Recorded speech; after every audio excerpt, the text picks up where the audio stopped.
Hello everyone! For today's video guys, pag-usapan natin ang tungkol sa Red Horse. Kasi guys, ganito yun guys. Alam na natin na tumaas ang presyo ng Red Horse. Ngayon, binaliwala ko lang guys. Hindi ko lang siya pinapansin kasi kung tataas siya, so syempre, dagdagan din natin ang presyo natin. Diba? Ganun lang yun. Ganun lang yung kadali. Kaya hindi ko lang siya pinansin guys. So ngayon, eksaktong nag-chat sa akin yung suki kong grocery guys na tumaas na daw ang presyo ng Red Horse. At tamang-tama. So at timing din na may bumibili ng Red Horse. Kaya slight nataranta ako guys. Kasi hindi ko alam kung magkano ang ipapatong ko guys. Kaya sa customer na ako nagtanong na magkano ba sa Dum, sabi ko sa kanya, Dum, tumaas na pala ang tumaas ang Red Horse ngayon, ang presyo ng Red Horse. Sinabi ng bata na uuti, magkano ba sa iba, yung sa ibang tindahan bilhin mo? Sabi niya 130. So yun, 130 na lang din. O sige, 130 na lang din yan. Kasi sa akin 120 lang siya guys. So tumaas, so dinagdagan ko ng 10 pesos. Kasi ang nadagdag pala is ang nadagdag pala guys is dati 596 ang isang case. So ngayon, ang bagong presyo ngayon is 656. So minus 596 equals 60 pesos. 60 pesos ang nadagdag. Diba? Sa tamang-tama lang 10 pesos din idagdag natin. So 130 times 6 is equal, umabot siya ng 780.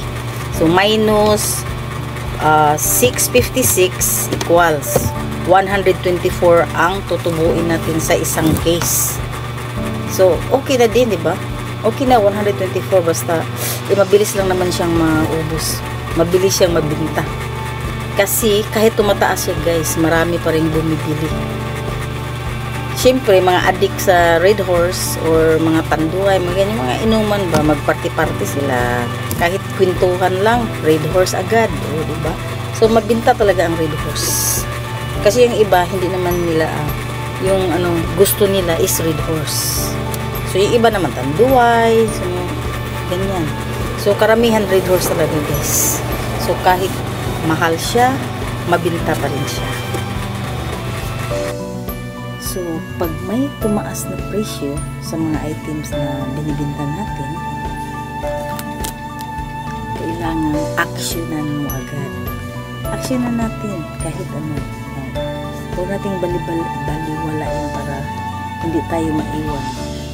Para ready tayo at all times. Diba?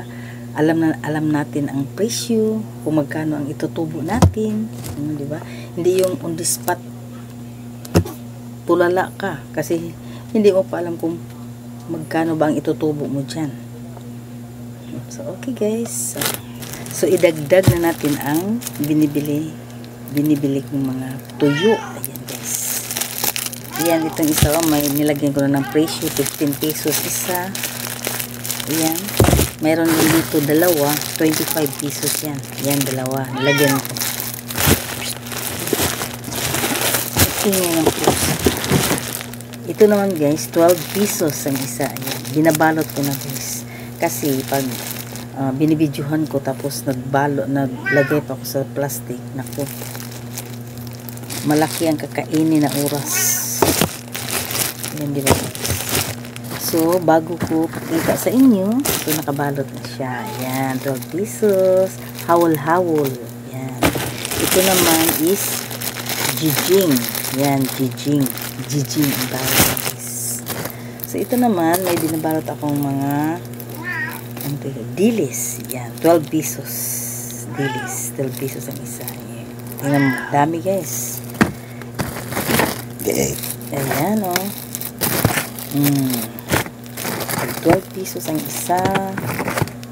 Ayan. Okay? So, yan na guys. At isasali ko na rin ang bagong delivery ngayong hapon. May in-order ako mga groceries ngayong hapon. So, isalin na natin sa video guys para madagdagan ang minuto. So, gawin na natin itong mga 10 minutes or 11 minutes. So, ito na siya guys. Ayan. Yan ang mga deliveries for today. Yan lang guys. At alam niyo ba kung magkano yun guys? Ayan guys, 4,000, baliktad pa ganyan eh. Ayan. 4,941.50. Yan. Yan ang halaga ng dalawang box na yan guys. So, titingnan natin kung ano-ano ba ito. Yan. May Zesto. Zesto. Tag 11 pesos to dito guys. May mga kaklings. 10 piraso ang 11 pesos. Yan. May uchi. 8 pesos. 8 pesos. 8 pesos. May kaklings.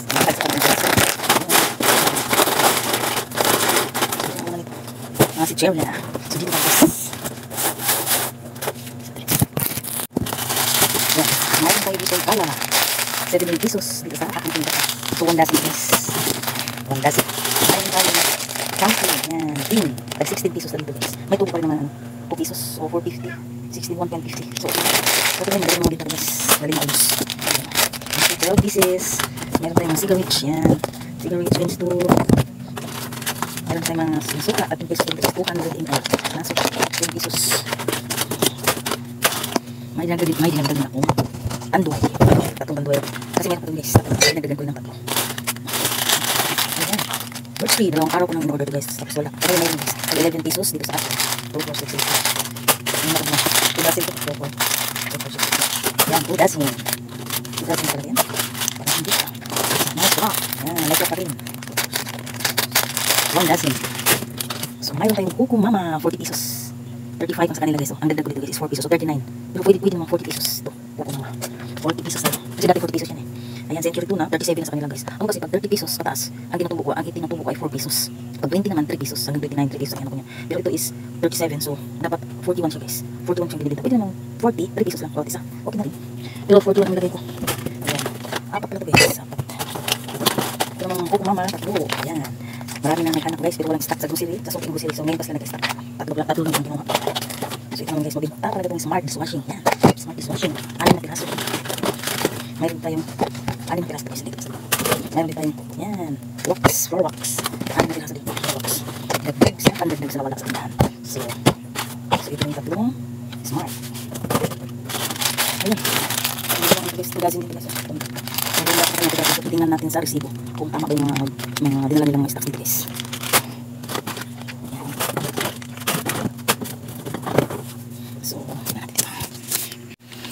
So ayan, may ano tayo, wow ulam, matagal na wala silang stock. Yan, 27 na to dati, 27, 10 piraso niyan. Ito naman is 35 dito.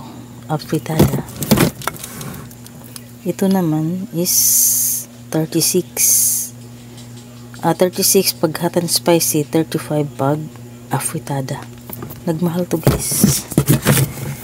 Pero titingnan ko pa rin sa resibo. Ayan. Kasi hindi ko tinitingnan. Binibidyo ko na hindi ko pa tinitingnan guys. Ayan. Ito naman. Itong ganito, tag 16 pesos, 20 pesos ang binta ko dito guys. Lucky 7 na malaki.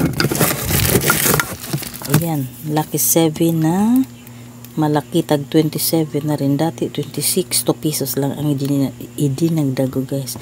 Nagmahal na naman siya, 27. Parang 2 pesos lang dinagdag ko. Parang bilis lang binta. Ayan, asin. Tag 4 pesos, 3 pesos to guys, binta ko 4 pesos. Ayan lang. Porque wala na asin na ang last. So, yan. At saka may dalawang case na Coca-Cola. Litro. Dalawang case at isang case na Casalo. Coke. So, yan lang guys. Yun ang nagkahalaga